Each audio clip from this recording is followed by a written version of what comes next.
video is an introduction to the slab roller here at Lake Central. Whenever we're working with slabs in class, you're going to start off with a template. So depending on what you're making, your template may be a different shape. This template here is designed to make a cylinder. Either a cylinder could become a cup or it could become a mug. So if you can imagine that this is a flat piece of clay that we're going to curve into a cylinder. The template helps us to get our clay to the right shape and size. So you'll have templates that are provided for you for certain projects, or you might possibly be making your own. But when working with slabs in the slab roller, you should always start with a template. So that's the first thing. The second thing is you want to make sure you're working with plastic clay whenever you're rolling a slab through the slab roller. Now, plastic clay can come from two places. It can come from the bucket of soft clay that's been reclaimed, or it could be cut off of the block of the clay by your teacher and given you that way. Whichever way you get your clay though, it's very important that the first thing you do is that you wedge the clay. Something I want you to know about wedging is it's easier if you start with the clay broken up into smaller pieces. So I just took some time to take some plastic clay and break it into smaller pieces. I'm then going to find a spray bottle. There are plenty of them throughout the classroom. And I'm going to spray the clay a little bit just to add some more water in. I'm going to then take my pieces and try to flip them over so that I can add a little bit of water in from the other way as well.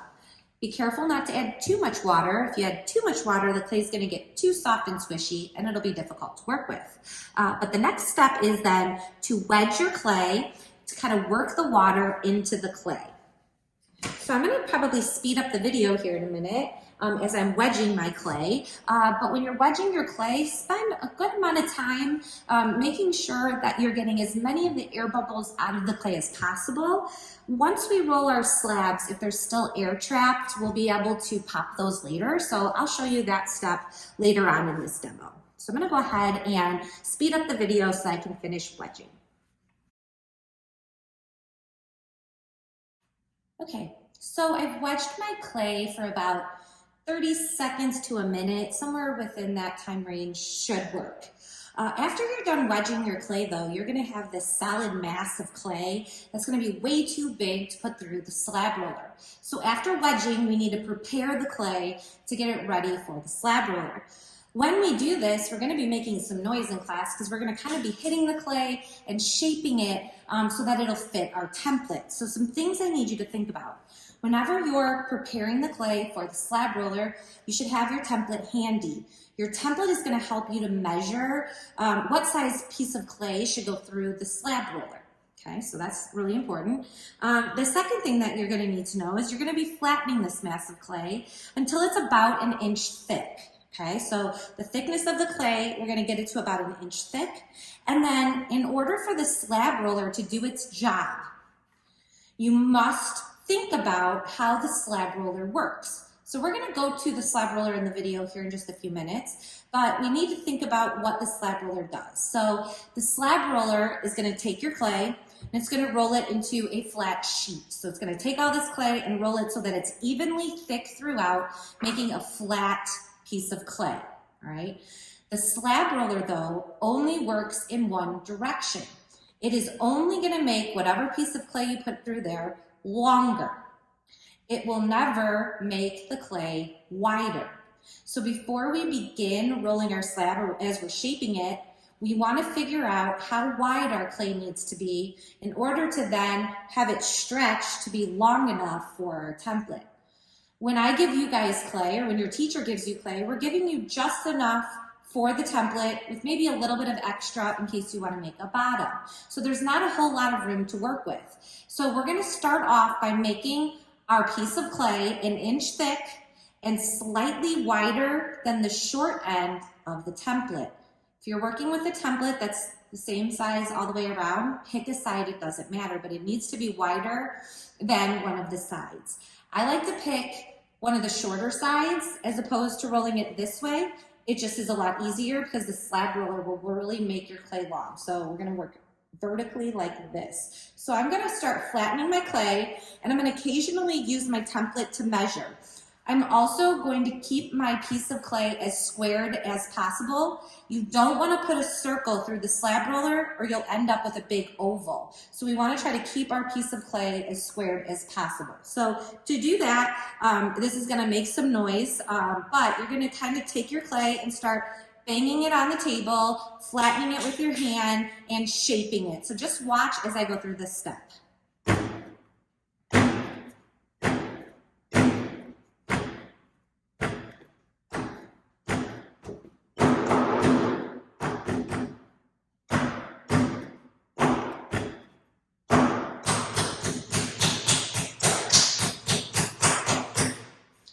I'm occasionally going to rotate the clay and turn it over and kind of slam from multiple sides.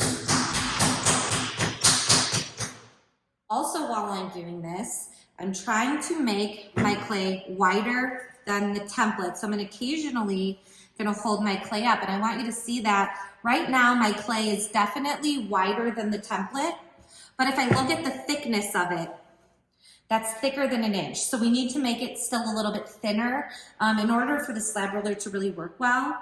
If you're having a hard time getting your clay wide enough for the template, try hitting the clay at an angle like this. It'll help to spread it out. But remember, don't make it too wide. So I'm gonna spend a few more minutes kind of shaping mine to get it a little bit thinner. So because it's wide enough already, I'm gonna make mine now a little bit longer. So I'm going to hit it in this direction.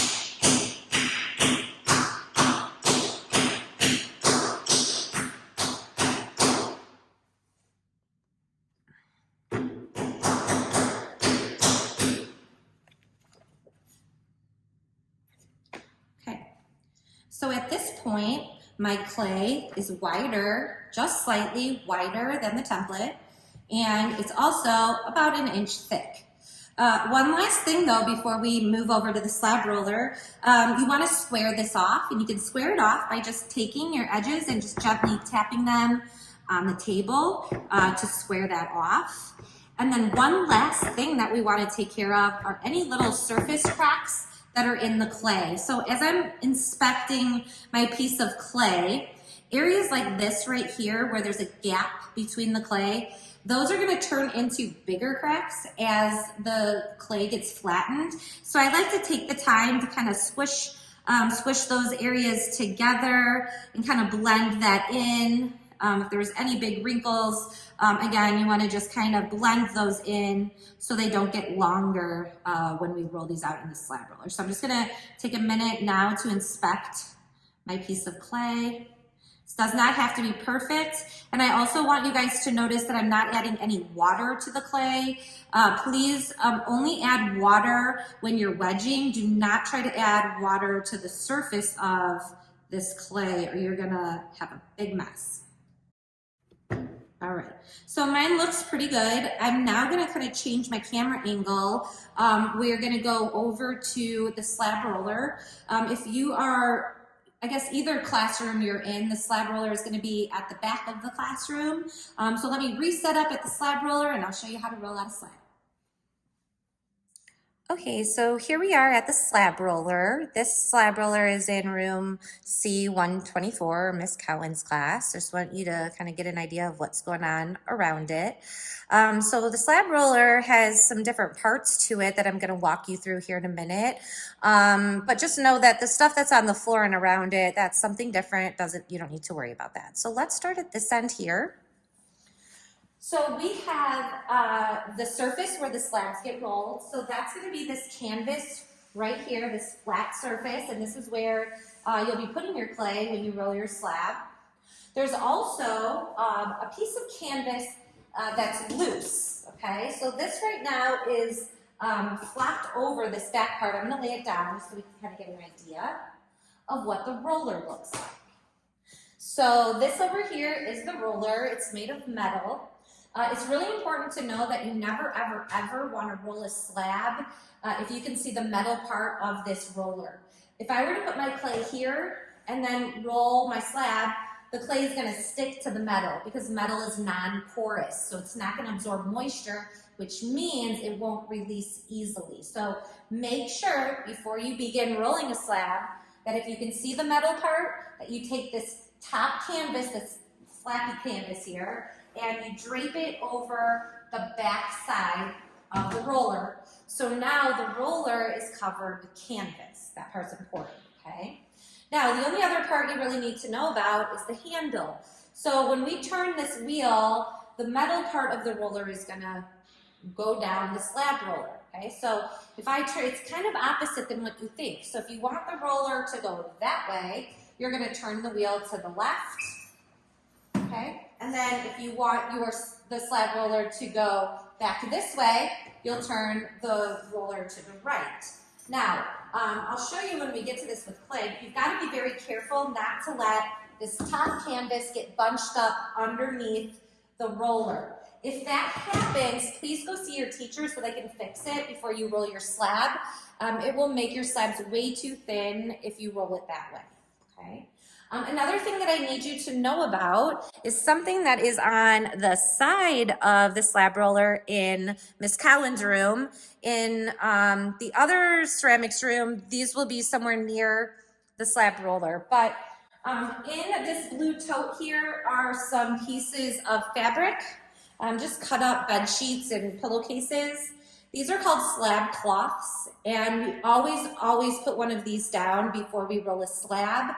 This allows us to remove our slab from the roller really, really easily, okay? So I'm gonna go grab my piece of clay that's ready for the slab roller, and I'll be right back to show you how to roll a slab. All right, so I have my piece of clay. I have to remember which direction I'm trying to roll mine. So remember, I made sure that it was wide enough for the template. One last thing I forgot to mention when we were at the table, when the clay goes through the slab roller, it's also helpful if the side that goes through first, so the side closest to the roller, if you just press down a little bit on that edge to give it a ramp, so that way the roller can easily go over that clay. It just helps a little bit. If you don't do that, it's not a big deal, but it is helpful to get your slab the right size. I'm gonna just take my piece of clay and set it off to the side while I adjust my slab cloth. It's really, really important with these slab cloths that you don't have it wrinkly. So you've gotta take a few minutes to smooth out the fabric. Wrinkles in a slab, if you get wrinkles in the slab, if there's like a big cut through it where there's a wrinkle, unfortunately you can't use that slab anymore. Where that wrinkle was, you've made the clay too thin. And no matter what you do, that wrinkle will turn into a crack as your clay is drying. So instead of having to start over later when you run into issues, just redo the slab without any wrinkles. That part is very important, okay? So I'm just kind of smoothing out the fabric so it's not bunched up.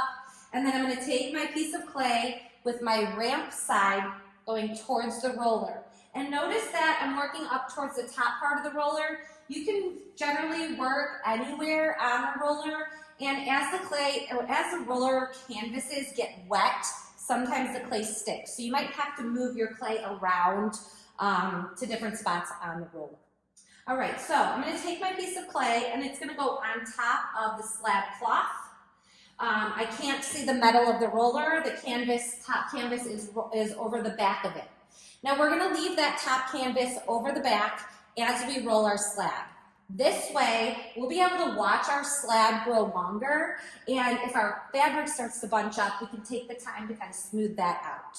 So I'm just making sure the canvas is kind of tight up against the roller, and again, I'm gonna go the opposite way. I'm gonna turn the wheel the opposite way the wheel goes. So as I'm rolling, I'm gonna walk with the handle. The handle's gonna move with the roller, so you gotta walk with it, and I'm just kind of watching the fabric and maybe adjusting if I see that it's getting bunched up. And you wanna make sure that you go all the way over the clay, like go past where the end of it is.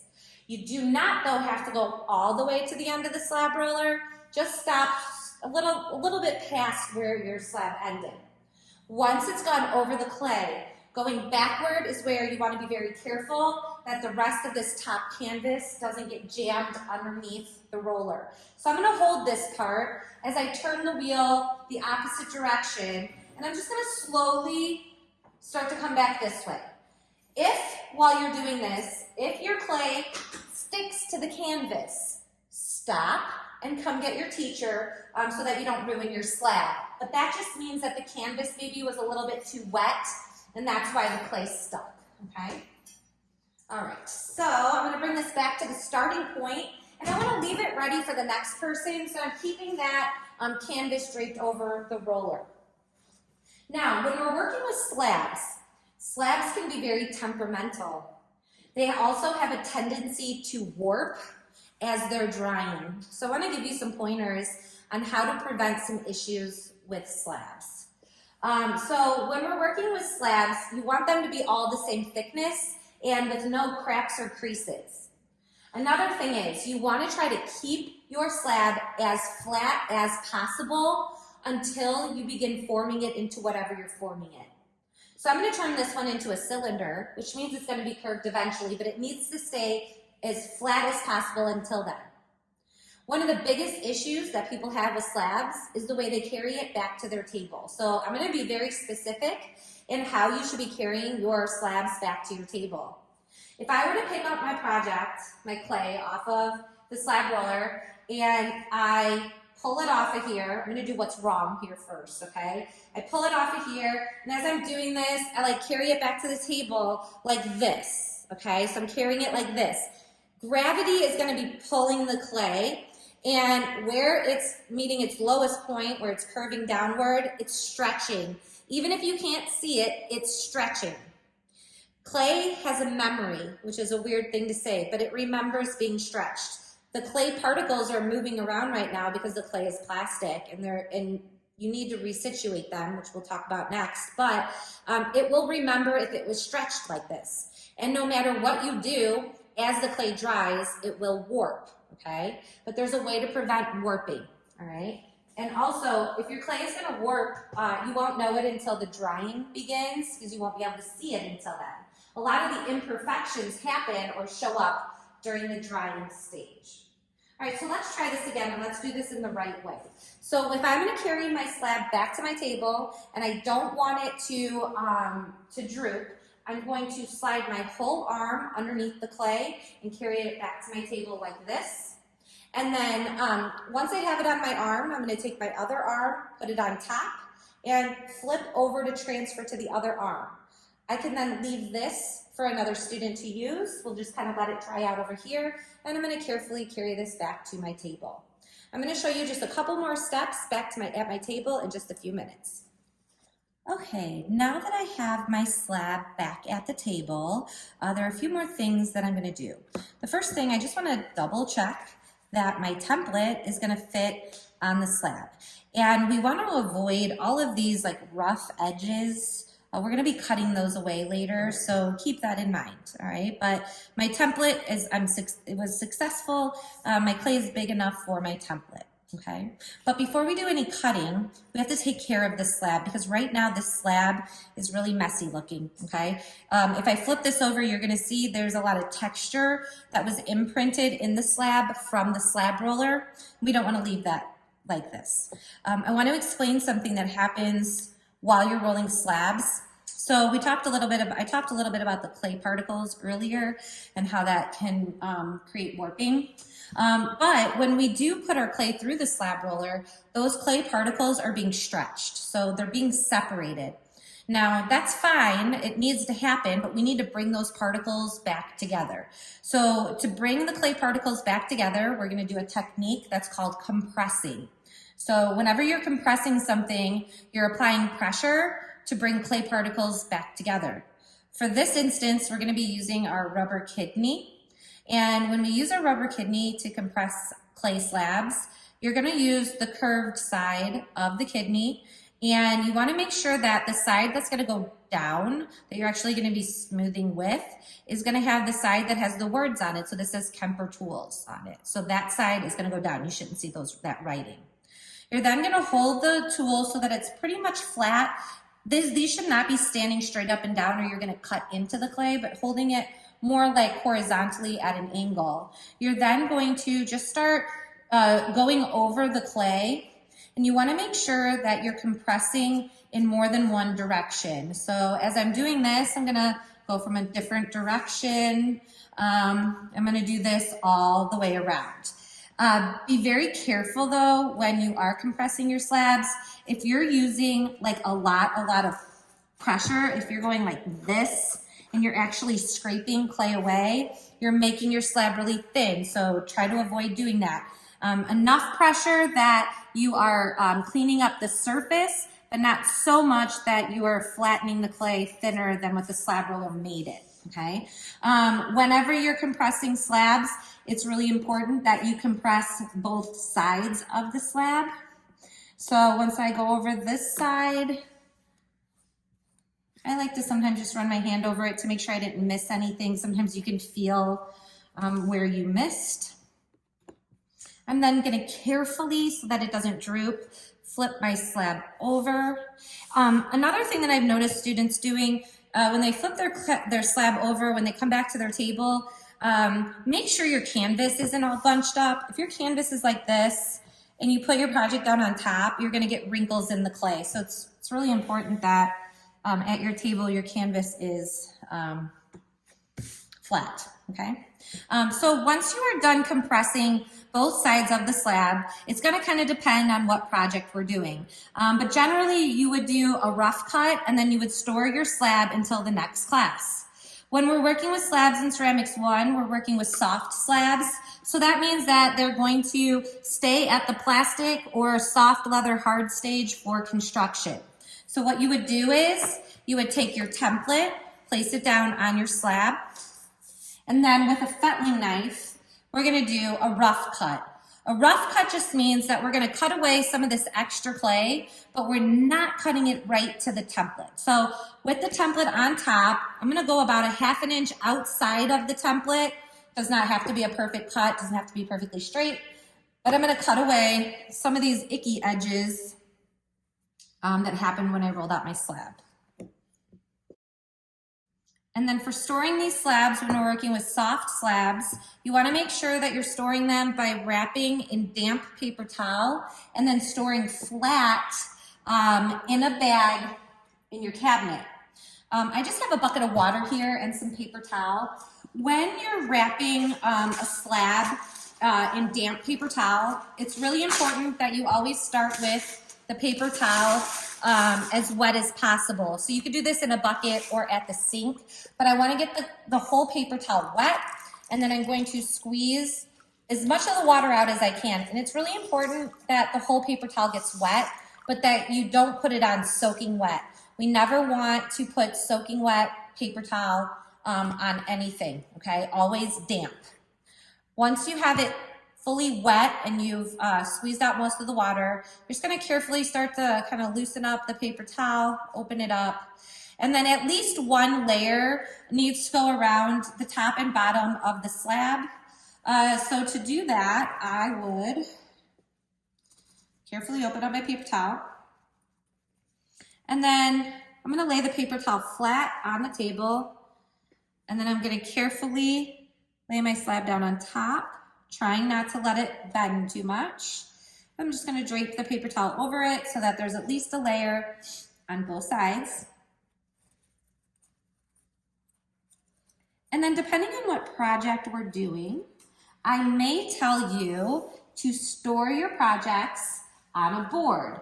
And sometimes it might be like the whole table will store on one board. Sometimes it'll be just you storing on a board by yourself. But in order to keep these as flat as possible, storing on a board is helpful. So let me grab a board. All right, so in the classroom, we have a variety of these boards. They're two-sided. One side is going to have plastic on it, and the other side is going to be drywall. So these are just drywall boards that have plastic on one side of them. It's important to remember that the drywall is going to dry your clay out, and we want to avoid that unless we are trying to dry our projects out. And we haven't even constructed this yet, so we're going to avoid the drywall side. So that means we need the plastic side of the board. It's important also that you don't just put your clay right on the plastic and then put paper towel over it. Your clay will stick to the board. So that's why the paper towel needs to be all the way around the clay. So I'm just gonna set my board down, carefully transfer my clay to the board. And then if we're storing on a board, you're going to put the whole board in a bag. So I have a bag here I can grab. So you're gonna be given a garbage bag, and then this whole board can then be stored in a bag. Whenever we store in this way, it's really important though that the bag has no openings, okay? So I'm gonna take all of the edges of the bag and I'm gonna tuck it under the board so there's no open parts. And if somebody else had clay to put on top, we put them all on top of each other before we put these in the bag. Then the weight of the board will keep the bag closed and prevent your slabs from drying out. And then this way they'll be at a workable temperature for the following class. Thank you guys for listening. I can't wait to see what you make with slabs.